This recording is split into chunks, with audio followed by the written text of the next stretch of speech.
Bien, estamos en Astillero TV con Luis Mandoki, director de Fraude México 2006, entre otras cintas. Luis, mucho gusto en estar contigo. Igualmente. ¿Cómo va todo? Sobre todo, ¿qué reacciones crees que va a tener la gente cuando vea este documental que has realizado?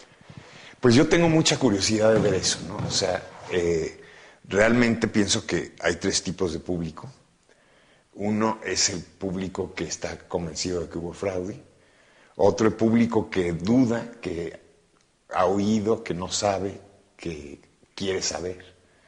Y el tercero que dice no hubo fraude y que seguro van a ir a ver la película para constatar que no se prueba el fraude.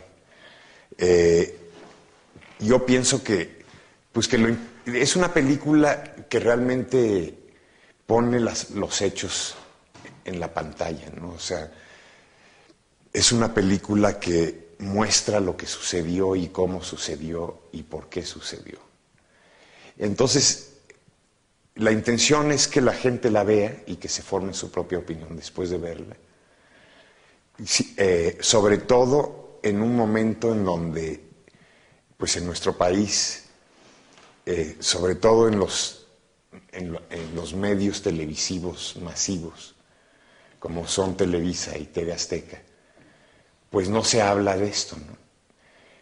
A mí lo que me sorprendía mucho es que muchos reporteros de esos medios decían, bueno, es que a nosotros nunca nos probaron el fraude, nunca lo vimos. Y a mí me intrigaba mucho esa frase, porque yo decía, pero no es labor de un reportero investigar, no que vengan y en bandeja te pongan las cosas. O sea, obviamente no hubo interés de investigar, obviamente decidieron decir que no hubo fraude y no mostrar mucho material que ahí está y que por primera vez va a salir en forma masiva a la luz. Y creo que nuestro país se merece eso, ¿no? Creo que se merece la información que nos han prohibido. ¿Cuánto tiempo le dedicaste a todo este trabajo? Bueno, a esta película, digamos, si empezamos del 2 de julio del 2006 hasta la fecha, pues ha sido casi año y medio. Ahora, el trabajo empezó antes, con la serie de ¿Quién es el señor López? Que fue lo que la idea era cubrir la elección y terminar el 3 de julio. No sabíamos que se iban a dar las cosas de esta forma. Y el 2 de julio mismo, cuando empezamos a ver cómo se estaban dando las cosas, el equipo, que la verdad es un equipo muy pequeño, muy apasionado. Sin ellos no existiría esta película. Gente como Mariana Rodríguez, mi editora, como Pablo Mandoki, el productor, etcétera. Todos dijeron, se fueron al Zócalo, cubrieron 24 horas lo que está pasando. Y de ahí hasta el 5 de septiembre. Y después seguimos todavía, ¿no?, filmando y editando. No fue fácil. Fue una película quizá la más difícil que he hecho, porque yo tenía como meta, uno, no meter yo mi opinión, sino que los hechos te contaran la historia. Dos, que fuera una película que se entendiera por todos. Y por todos me refiero no solo a los mexicanos, sino al mundo. Que no se dieran por hecho cosas, que un extranjero diga, bueno, pero ese quién es, ¿no? Como Ahumada, por ejemplo. Entonces, ¿cómo encontrar un lenguaje universal y que al mismo tiempo no fuera pesada? Porque tenemos miles de horas de material, podría ser de 5 horas. Y cómo articular lo que pasó de una forma legible, clara y no manipulada. ¿Es más difícil o te ha sido más difícil a ti armar una obra veraz, como es lo documental, que la ficción? Es más difícil. ¿Por qué?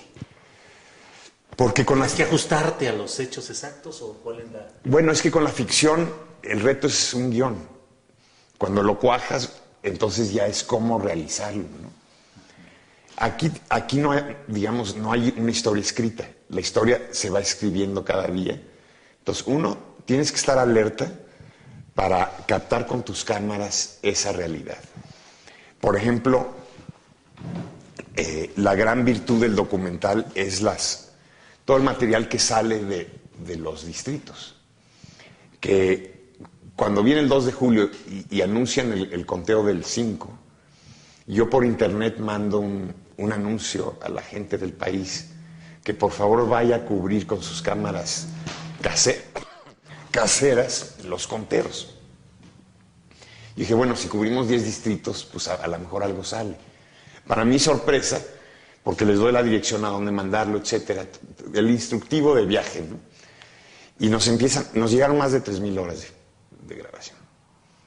Entonces, uno fue un reto ver todo ese material y decidir cuál no usar, porque hay joyas ahí, ¿no? Joyas históricas que te levantan los pelos de punta de cómo pasaron las cosas. Y por otro lado, tuvimos otro reto, que en un momento dado de la edición, mis editores me decían, es que necesitamos al antagonista. Claro. Y el antagonista siendo, no vamos a hablar de aparato porque eso es muy abstracto, pero nosotros, no sabes cómo insistimos en buscar entrevistas con Salinas, con Fox, con Calderón, con la maestra Gordillo, con mismo Galde, con Manlio Fabio, con todos. Pero no les hablamos una vez, ¿no? Les hablamos 5 o 10 veces. Y nunca, digamos, o ni te respondían o simplemente decían no. Y eso sale en el documental, que esto se hizo para que la gente entienda de por qué está López Obrador en la pantalla y no Calderón o no Salinas o no Fox o Marta Sagún, etc. No salen porque o no quisieron o tuvieron miedo de hablar, ¿no? Entonces, ¿cómo hacer una película donde no tienes al antagonista? Que de alguna manera el antagonista es el silencio concertado de los medios masivos. Exactamente. O sea, que esa es la otra bronca, ¿no? Sí. O sea, tienes que dar la versión que está en una terrible desventaja respecto a lo que se está mencionando insistentemente en todo lo demás. Sí. Que también ahí es otra cosa. Así es. Entonces de ahí también vino una febril búsqueda de materiales, ya sea que vienen de la televisión o de otros medios, donde esos antagonistas dan su voz, ¿no?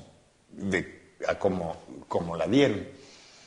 Y de ahí fuimos construyendo. Entonces sí fue muy difícil porque al principio no tenía ni pies ni cabeza, ¿no? Y finalmente, pues la verdad es que estoy muy satisfecho y entusiasmado con el resultado.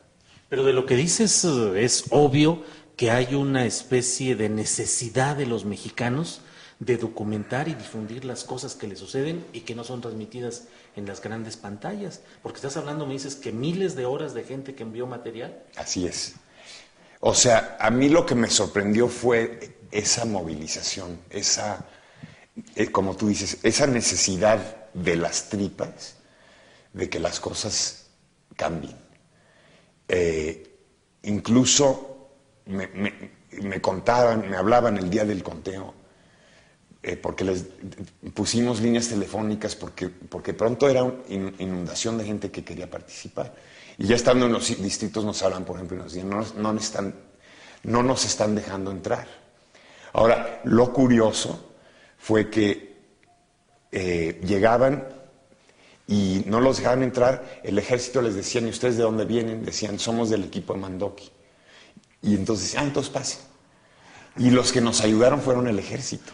¿Sí? Ahí es donde te das cuenta que los soldados también son ciudadanos, que no necesariamente están de acuerdo con lo que viene de arriba, ¿no? Y luego mostré en Estados Unidos una vez una proyección pequeña de 50 gentes. En el proceso, porque me interesaba mucho ver qué era lo que no se entendía en el extranjero. Y la respuesta fue muy fuerte. La gente estaba muy conmovida. Y lo que me decían es que este documento es histórico, porque no nada más para México, en el mundo nunca hemos visto una película que visualmente documente un fraude. Entonces, y los fraudes no se dan solo en México, mismo en Estados Unidos.